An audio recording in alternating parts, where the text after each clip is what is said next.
Et oui, Kaitna, justement, c'est le sujet de la chronique Covid-19 de Nadia Paquero. Bonsoir, Nadia. Bonsoir, Manel. Alors, cette nouvelle application vient renforcer les efforts donc fournis par le Maroc dans cette lutte contre le nouveau coronavirus. Eh oui. Après donc la Suisse, la France, l'Australie, Singapour, entre autres, le Maroc franchit à son tour le pas du traçage des contaminations au Covid-19 via cette application mobile de notification au coronavirus. C'est donc officiel. Wiqayatuna est désormais téléchargeable sur Google Play et App Store, mais aussi sur wiqayatuna.ma.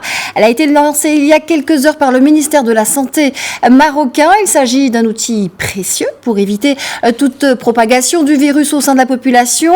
Précieux et respectueux de la vie privée, nous allons le voir. L'objectif annoncé est clair, mais quel est le processus déclenché si positivité du virus il y a?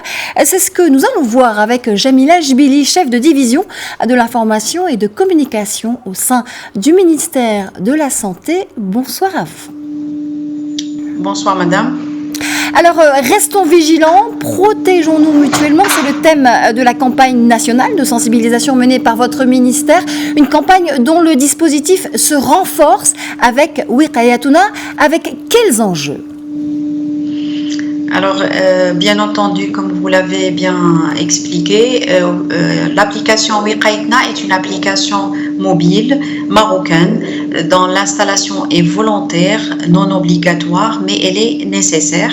Elle permettra d'identifier les personnes contacts au cas confirmé positif au nouveau coronavirus lorsque le dispositif d'investigation existant ne le permet pas.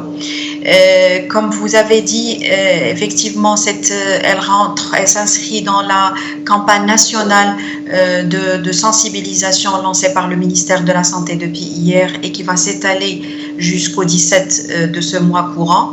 Son slogan est « Restons vigilants, protégeons-nous mutuellement ». Son objectif est de sensibiliser sur l'importance et la nécessité de continuer à respecter les gestes barrières, notamment le lavage régulier des mains avec de l'eau et du savon, ou bien la solution hydroalcoolique, la distanciation physique et le port de masque. S'ajoute à ça l'installation de l'application Wiqayatuna. Cette application, elle était développée par une équipe multidisciplinaire appartenant à plusieurs organismes marocains, privés et publics, et sous la supervision des deux ministères, la Santé et l'Intérieur. Et à cette occasion, le ministère de la Santé remercie vivement tous les intervenants, toutes les parties prenantes pour leur appui continu. Cette application est également développée en collaboration avec l'ADD, l'Agence de développement du digital, et l'ANRT, l'Agence nationale de réglementation des télécommunications, et elle était bien entendu autorisée par la CNDP et elle respecte la vie privée.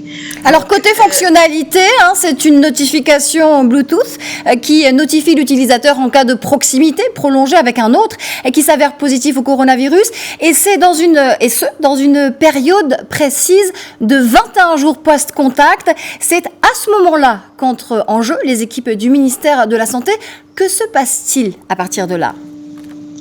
Très bien. Donc, comme vous l'avez dit, elle est téléchargeable sur Google Play et App Store et sur également le site web www.wiqayatuna.ma. Donc, lorsque j'installe l'application et j'active de façon continue la technologie du Bluetooth, à ce moment, quand je suis en contact avec des personnes qui est utilisatrice de cette application et activant aussi le Bluetooth, il y aura un échange, un partage d'un certain nombre de codes qui sont cryptés, qui sont anonymes, et ces codes seront stockés dans les téléphones smartphones et sont écrasés, détruits au bout de 21 jours. Oui, c'est important de le souligner, cette application n'est pas obligatoire et elle respecte le caractère privé des données de l'utilisateur. Exactement. Alors, juste une petite précision, c'est que lorsque la personne est confirmée positive, à ce moment-là, elle reçoit un message l'incitant et lui demandant l'autorisation de partage de ces codes. Et là, il y a une base de données où il y aura l'équipe de santé qui va évaluer le risque. Par la suite, la personne à risque, contact à risque, elle recevra un petit SMS pour l'incitant à prendre les mesures nécessaires et en même temps par la suite à se faire dépister. Et pour revenir à la vie privée, effectivement, il y a eu un certain nombre de critères sur lesquels on s'est basé pour respecter ce principe de vie privée. Tout d'abord, le téléphone, lorsqu'on installe l'application, on demande le numéro de téléphone. Pour les autres données, elles sont optionnelles, l'âge, le sexe, la province. Oui, tout ça est optionnel. Merci beaucoup. Deuxième critère, c'est le... Rapidement, oui. Oui, rapidement. Oui, d'accord. Alors, deuxième critère, c'est que les données sont détruites. Troisième critère, c'est le Bluetooth.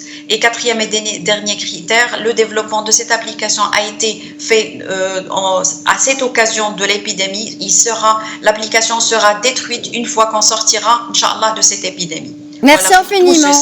Merci Jamila Chbili. Je rappelle que vous êtes chef de division de l'information et de la communication au sein du ministère de la Santé. Merci à vous.